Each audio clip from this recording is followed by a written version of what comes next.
ये देखिए, ये हमारी खीर बन के रेडी है। तो आज हम आपको बताने जा रहे हैं कि शरद पूर्णिमा पर आपको खीर किस प्रकार से रखनी है चंद्रमा की रोशनी में, किस प्रकार से उसमें जो है अमृत की बारिश होगी और क्या उसकी विधि है। उस विधि के अनुसार ही आज हम सारी चीजें आपको बताएंगे, एक एक चीज, क्योंकि शरद पूर्णिमा बहुत ही महत्वपूर्ण दिन होता है। इस दिन आपको खीर जो है चंद्रमा की रोशनी में रख के पुष्ट करनी है। इसके साथ हमने देखिए यहाँ पे जल भी रखा हुआ है। ये जल हमने यहाँ पे रखा है क्योंकि इस दिन चंद्रमा की रोशनी में जो भी चीज रखेंगे, जिस भी किसी पर चंद्रमा की रोशनी पड़ेगी ना, वो पुष्ट हो जाता है। ये हमने यहाँ पे सिंगाड़े रखे हैं, सिंगाड़े छील के रखे हैं। ये जो है ना, आपको प्रयोग करना चाहिए, अवश्य ही करना चाहिए। ये जो सिंगाड़े हमने रखे हैं, जल रखा है, तो ये जो हमने रखा है, इस सब को आप खाएंगे सुबह में खाली पेट। आप इन चीजों के अलावा बाकी चीजें भी रख सकते हैं, घी रख सकते हैं, च्यवनप्राश रख सकते हैं, आपकी औषधियां दवाइयां हो गई। आप जिस भी किसी चीज को पुष्ट करना चाहते हैं ना, उसको आप चंद्रमा की रोशनी में रख सकते हैं। इससे चीजें पुष्ट होती हैं, सेहतमंद होती हैं, अच्छी होती हैं, शुद्ध होती हैं, अमृतमय होती हैं।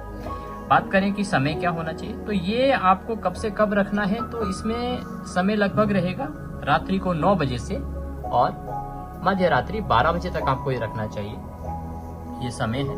आप जो भी सामान रखेंगे ना, इसको किसी चौड़े पात्र में रखिए। चौड़े पात्र में अर्थात जिससे कि चंद्रमा की रोशनी उसके अंदर तक जा सके। अब क्योंकि मैं ये वीडियो शूट करने के लिए ये सब बनाया है, तो मैंने अभी बहुत अधिक नहीं बनाया है। ये जो पूर्णिमा है, इसमें रात्रि को आपको भोग लगाना है भगवान कृष्ण और माँ लक्ष्मी को। क्यों? क्योंकि ये जो पूर्णिमा है ना, ये कोजाग्रही पूर्णिमा है। कोजाग्रही का अर्थ है कि इस दिन माँ लक्ष्मी पृथ्वी पर भ्रमण करती हैं, इंद्रदेव पृथ्वी पर भ्रमण करते हैं और वो बोलते हैं कि कोजाग्रही कोजाग्रही, अर्थात कौन जाग रहा है, कौन जाग रहा है। और जो जाग रहा होता है, विधि विधान से प्रभु भक्ति कर रहा होता है, उसके जीवन के सभी कष्टों का वो हरण कर लेते हैं। उन पर माँ लक्ष्मी प्रसन्न होती हैं और उन्हें आशीर्वाद और वरदान देकर जाती हैं।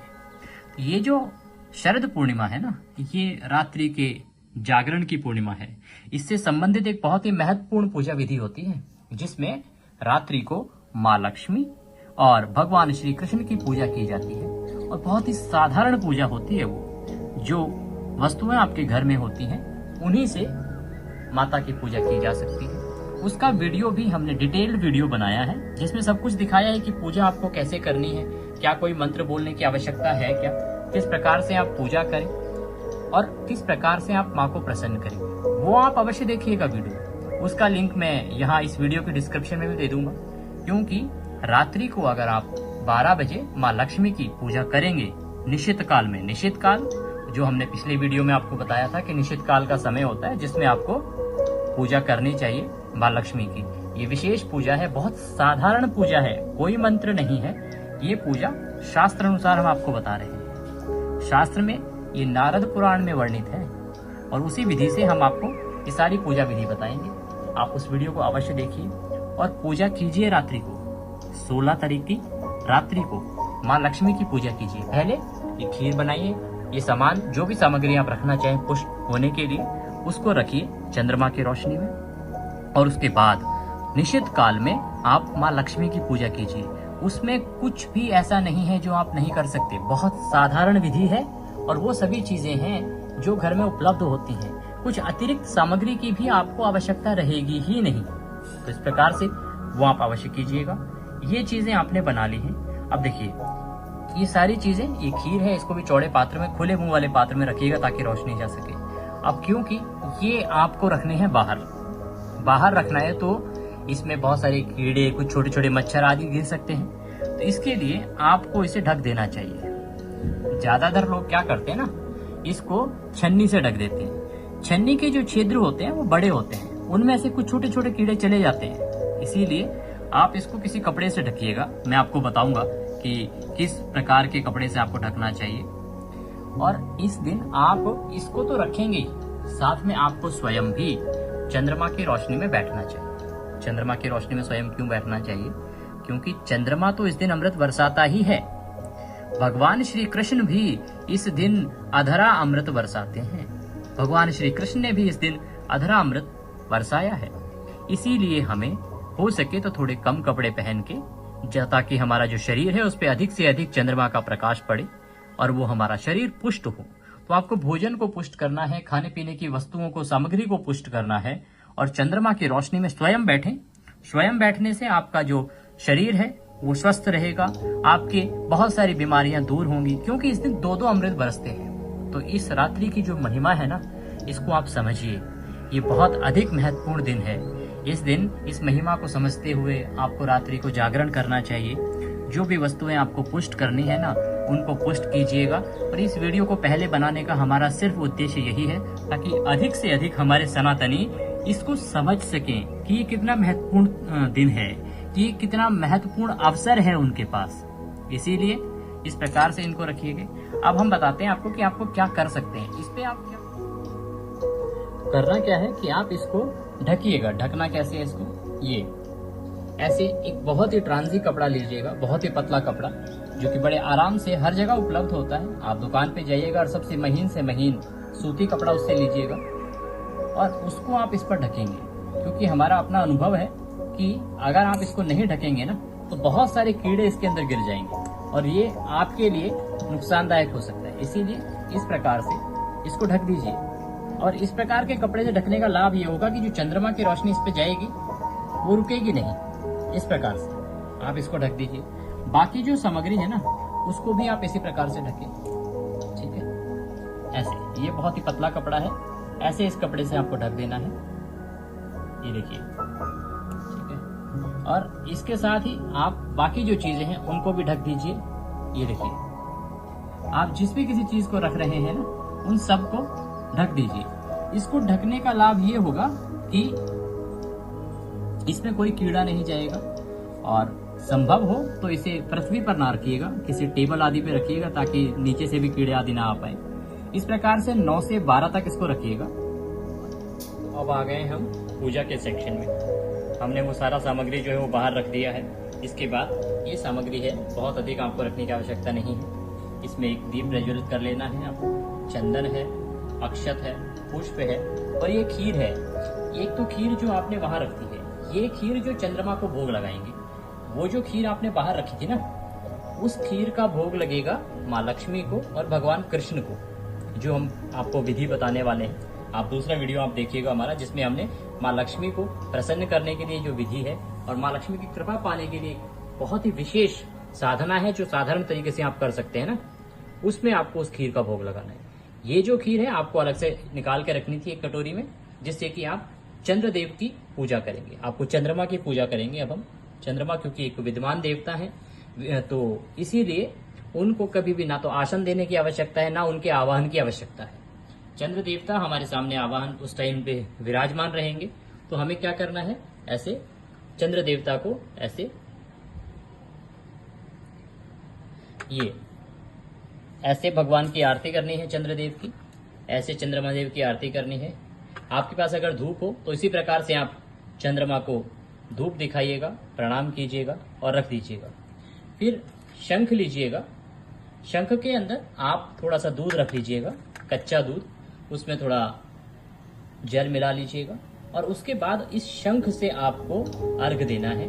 और संभव हो तो उसमें ये अक्षत डाल लीजिएगा, पुष्प डाल लीजिएगा और आप इस शंख से अर्घ देंगे। अर्घ जब देंगे ना आप, तो खड़े होकर अर्घ देंगे।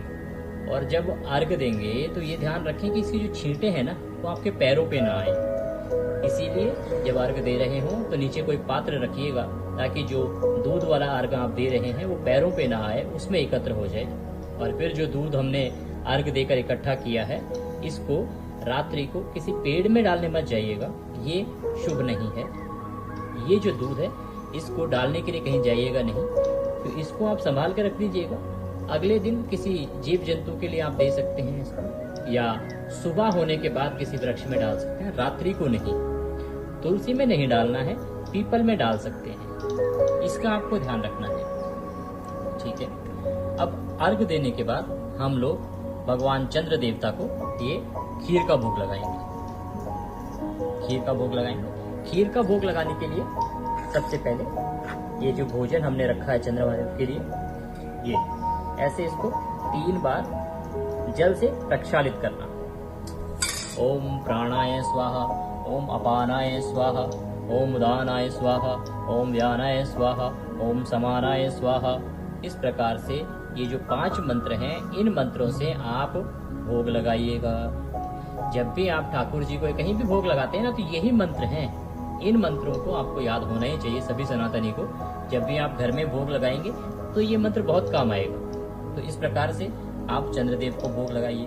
और अगर नहीं आता है, क्योंकि सबके लिए संभव भी नहीं है, तो आप हाथ जोड़ के और निवेदन कीजिएगा कि चंद्रदेव आप ये भोजन ग्रहण करें, प्रसाद ग्रहण करें और दया का आशीर्वाद प्रदान करें। इस प्रकार से भगवान को निवेदन कीजिए। देखिए, मंत्र ही आवश्यक नहीं है, आपकी श्रद्धा, आपका भाव देखा जाता है। आप अगर भाव से करेंगे तो भगवान स्वीकार करेंगे ही करेंगे। इसीलिए अगर आपको मंत्र नहीं आता है तो आप बिल्कुल भी दुखी मत होइएगा, आप भाव से भोग लगाइएगा, अवश्य ही भगवान आपके भोग को स्वीकार करेंगे। ये भोग लगाने के बाद कुछ समय आप बैठिएगा चंद्रमा की चांदनी में। फिर आप ये जो भी वस्तुएं हैं सारी, इनको उठा के और अंदर ले जाइएगा। मैं ये सब देखिए अंदर बैठ के करके दिखा रहा हूँ, क्योंकि ना तो आज पूर्णिमा है, ना मुझे बाहर जाने की आवश्यकता है। मैं सिर्फ आपको दिखा रहा हूँ कि आपको इस प्रकार से करना है। सारी वस्तुएं 12 बजे के बाद उठा के आप ले आइएगा अंदर। और रात को ये जो मेन खीर में प्रसाद जो है ना, ये अभी नहीं मिलना, आपको उसमें मिलाना है। आपको पहले उसमें से 2 कटोरी खीर निकाल लेनी है, भगवान कृष्ण के लिए और माँ लक्ष्मी के लिए। उसके बाद आप इसको बाकी प्रसाद में मिला दीजिएगा। फिर आप माँ लक्ष्मी और भगवान कृष्ण की पूजा कीजिएगा। उसकी विधि के लिए हमने एक विस्तृत वीडियो आपको बताया है, उसको आप अवश्य ही देखिएगा। और ये हो गया। हाँ, इसके बाद आप उसमें से जो 2 कटोरी निकालेंगे, उसमें भगवान कृष्ण को भोग लगाएंगे, माँ लक्ष्मी को भोग लगाएंगे। इस प्रकार से आपको इस रात्रि को, शरद पूर्णिमा की जो रात्रि को है, आपको पूजन करना चाहिए। ये विधि है, ये विधान है। ऐसे आपको खीर आदि सामग्री बाहर रखनी चाहिए। वीडियो अच्छा लगे तो कृपया लाइक अवश्य करें। कमेंट बॉक्स में अवश्य ही लिखें जय श्री कृष्ण। कोई सुझाव हो तो अवश्य दें। हम जो भी पूजा विधि आपको बता रहे हैं, ये सब पुराण में जो वर्णित है उसके अनुसार ही बता रहे हैं। और हमारे यहाँ पे जो भी इससे संबंधित जानकारी है वो पद्म पुराण, नारद पुराण में जो वर्णित होता है उसी को हम बताते हैं। तो इस प्रकार से खूब भाव से प्रभु की भक्ति कीजिए, पूजन कीजिए।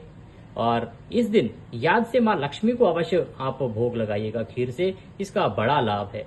हम फिर आपसे यही कहेंगे कि जो हमने वीडियो बनाया है ना, उसको अवश्य देखिएगा। माँ लक्ष्मी को इस दिन आपने अगर पूजा कर ली तो आपके जीवन के सारे दुख दूर हो जाएंगे। माँ लक्ष्मी स्वयं धन देने के लिए पृथ्वी पर आती हैं। बस आपको सिर्फ आवाहन करना है। विधि हमने आपको बता दी है उस वीडियो में, और आपके वारे न्यारे हो जाएंगे। छप्पर फाड़ के माँ का आशीर्वाद आपको अवश्य ही प्राप्त होगा। इस प्रकार से अगर आप व्रत कर रहे हैं तो इस खीर को आप संभाल के रखिएगा, और इससे अगले दिन आप सुबह पारण कर सकते हैं। और अगर पारण रात्रि को करना चाहते हैं आप, तो 12 बजे के बाद आप अपने व्रत का पारण इससे कर सकते हैं। इस प्रकार से आप पूजा कीजिए, अवश्य ही आपको भगवान का आशीर्वाद मिलेगा। ये वीडियो अधिक से अधिक लोगों तक शेयर कीजिए ताकि सभी इसका लाभ ले सकें और भगवान की भक्ति कर सकें। जय श्री कृष्ण।